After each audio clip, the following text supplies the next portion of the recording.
Hi, hello. Hello and welcome everyone to the first of hopefully many webinars. I'm not able to see how many people are watching, but still welcome each and every one of you. Let me get right into it. Our speaker today is 𝗂𝗏𝗀 Rajendran, an expert in computerized system validation, quality management, information security, and regulatory compliance within the life science industry. He works at the intersection of quality, technology, and compliance, helping organizations navigate complex frameworks. As a driving force behind Valid4, 𝗂𝗏𝗀 champions the modernization of validation practices. He is passionate about moving organizations beyond traditional paper-based processes towards scalable, risk-based, and intelligent digital solutions. Today, he will share his insights on responsible AI in regulated industries. Please join me in welcoming 𝗂𝗏𝗀 Rajendran, or for short, Bharani. Please come onto the stage.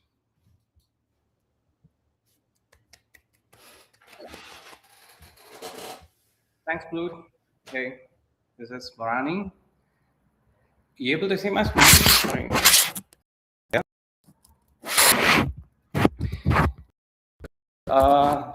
Blue has already provided that quick intro about me, who I am. So let's get started with what we are going to do today. So not much of myself now. Let's get into the slides and presentation. What you're curious to think of. So today we'll be looking at responsible AI and regulated industries. So maybe we could get started with the slides and let's go to the next one to see what we have for today. Okay, so for now, living in an era where it feels like every headline, every better, every board meeting is right, A and I. The hype is deafening.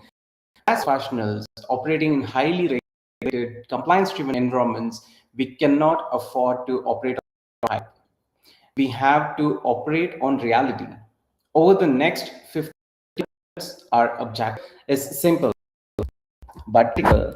We are going to separate the market promises of artificial intelligence from operational realities. We will look at what this technology actually is, what it isn't, and most importantly, we can without compromising the safety and compliance standards that our industry demands. Let's get started. Let's go to the next slide. Yeah. The nature of critical industry. Before we dive into the technology, we need to ground ourselves in the reality of the sectors we work in. When we talk about pharma, medical devices, and health systems, critical industries.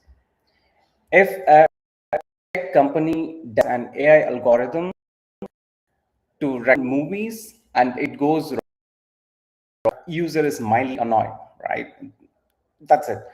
But if we deploy an AI algorithm to calculate radiation dose, identify a tumor, or validate a batch of life-saving therapeutics, and it gets it wrong, the consequences are measured in human life. This is exactly why compliance requirements are so strict and frankly unavoidable. So compliance in our world is not just administrative red tape. We all know that, right? So it's a formal safety net. We operate in an environment with virtually zero tolerance for error. Why? We well know that life sciences is all about patient safety, patients, human life. So every process must be documented, every outcome must be reproducible and reachable. We introduce a highly dynamic, complex ecosystem. It naturally creates friction. The Silicon Valley so must break things fundamentally incompatible with our mandate, which move and validate everything. To bridge that gap, we first understand exactly what we are dealing with. So let's go to the next one. Yeah. So let's talk about what AI actually does. There is a conception that AI possesses human reasoning and logic. It doesn't.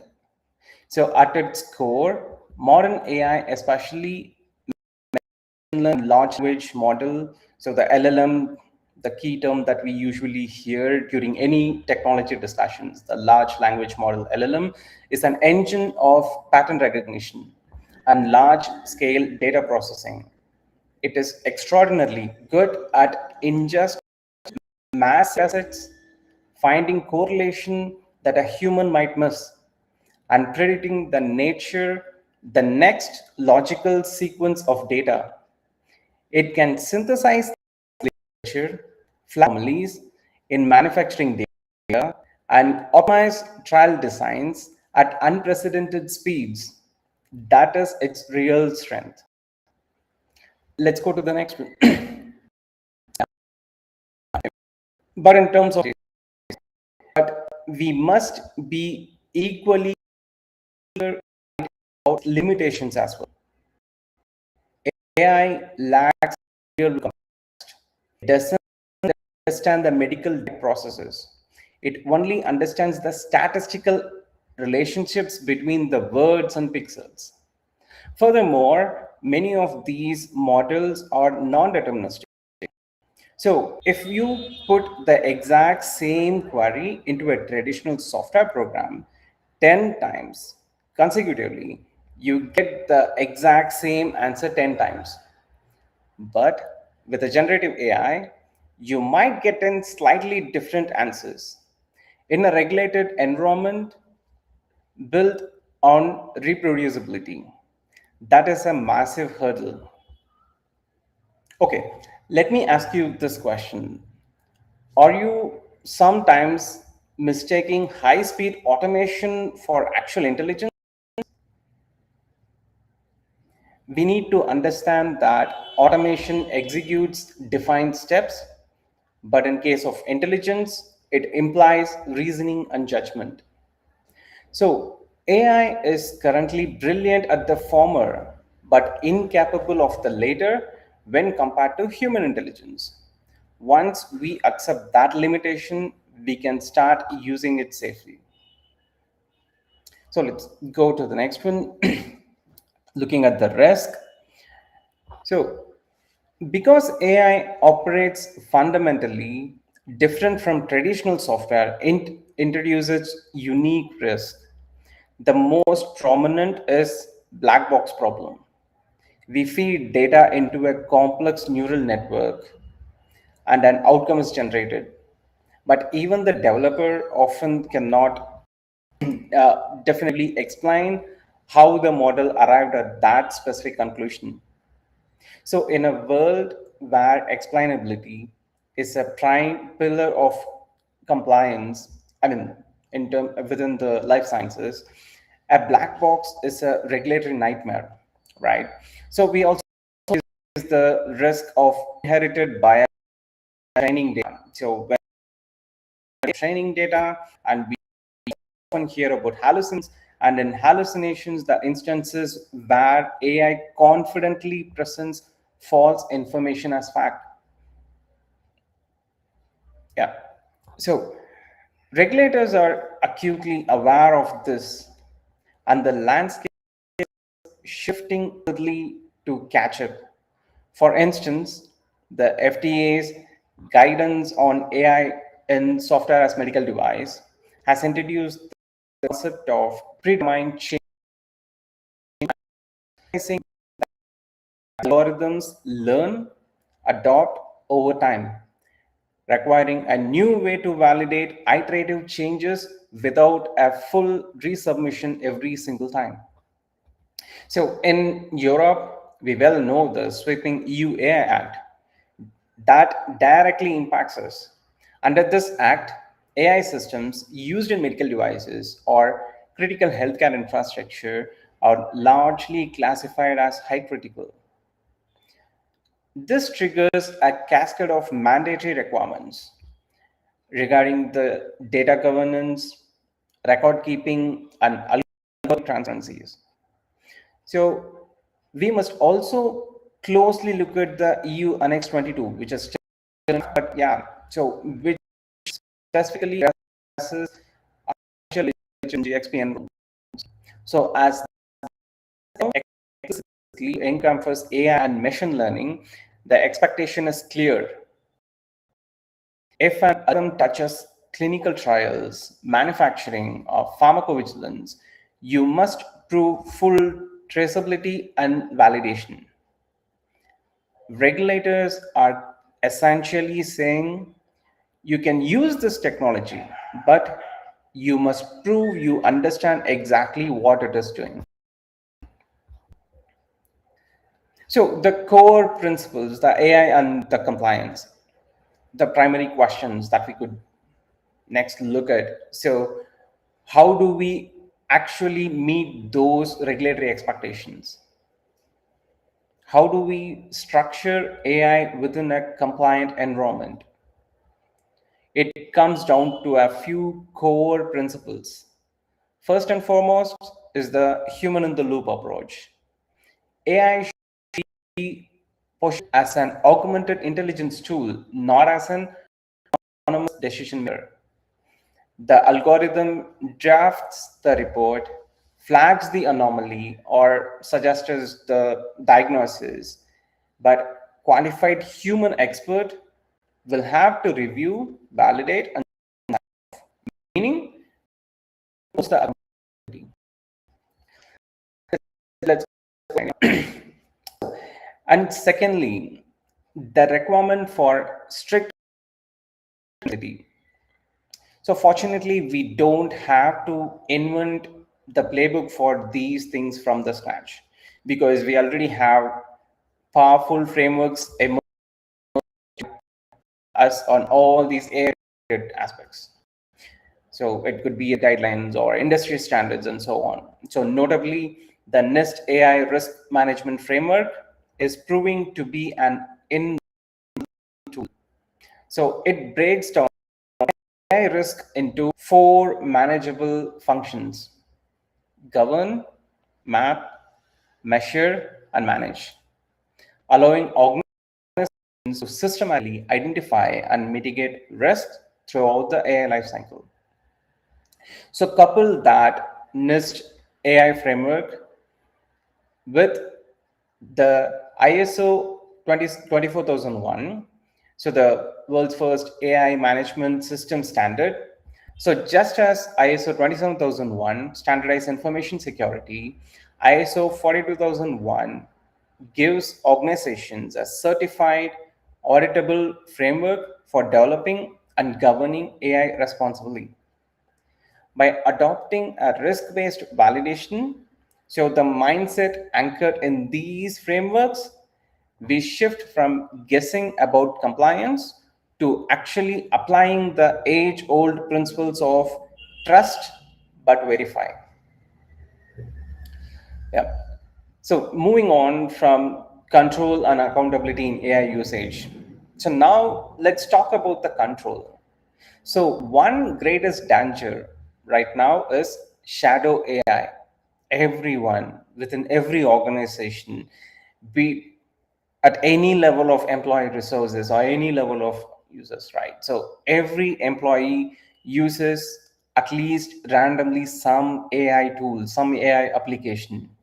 So using open sources, or I don't want to name any, but we know that being used in our daily life. So using open sources or commercial AI tools, process company data, write summary, or analyze any code by ignoring IT security, quality assurance, and data production guidances. In many cases within each and every organization, which goes unfortunately uncontrollable. Yeah. So the risks here is from data privacy breaches to the introduction of unvalidated code into GXP environment. This brings us to concept of accountability. If an AI model generates a flawed clinical report that leads to patient harm, who is legally and ethically responsible? That's us, that's you, the sponsor, the manufacturer, the healthcare provider. So we cannot subpoint an algorithm. The accountability cannot be outsourced to a machine. This is why we must define clear boundaries for AI usage within each and every organization. We have to establish strict internal governance. This means clear policies on what tools can be used, what data can be fed into them, and mandatory human oversight for any output that impacts product quality or patient safety. So, control is not about stifling innovation. So, it is about ensuring that innovation doesn't cost human life. Let's go to the future. Yeah. So, future outlook. As we look toward the future, it's clear that AI is not a passing trend. It will become deeply embedded in the fabric of life sciences. But the regulatory environment will obviously mature alongside it. So, we are moving toward a concept of continuous compliance. The traditional point-in-time validation won't work for continuous learning models, continuous learning systems, the AI. So we will need real-time monitoring of AI performance to detect drift, to ensure an algorithm deployed today is still making accurate predictions 6 months from now. So there could be no compromise, especially within life sciences regulated environment that could directly impact the patient safety. Ultimately, we are seeing a necessary shift in the industries regarding AI.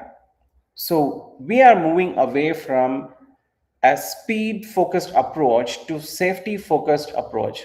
Instead of racing among the organizations to implement AI just to say, yeah, we have it. No. The organizations that will win in the next decade are in those with the most AI algorithms. They are the organizations that can prove their algorithms are safe, reliable, and compliant. As we wrap up our session today, so quick round of, I want to leave with 3 takeaways. So the first and foremost, AI is an engine of recognition, not a replacement for human judgment. Second,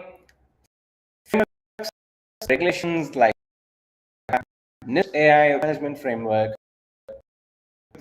etc., along with other regulatory guidelines, all these make it clear that are non-negotiable. And finally, the accountability always remains with humans. The slides was quick and the topic were short.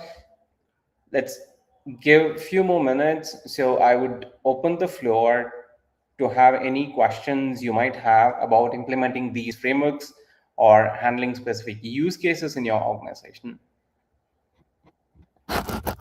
Great speech, Bharani.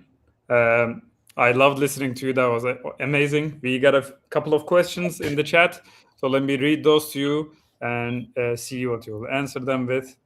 So first, I could ask, which is a beloved member of our team, how should a company structure its internal policies to safely allow the use of commercial AI tools like ChatGPT or Copilot without risking data privacy breaches? Great question. Thanks, Aykut.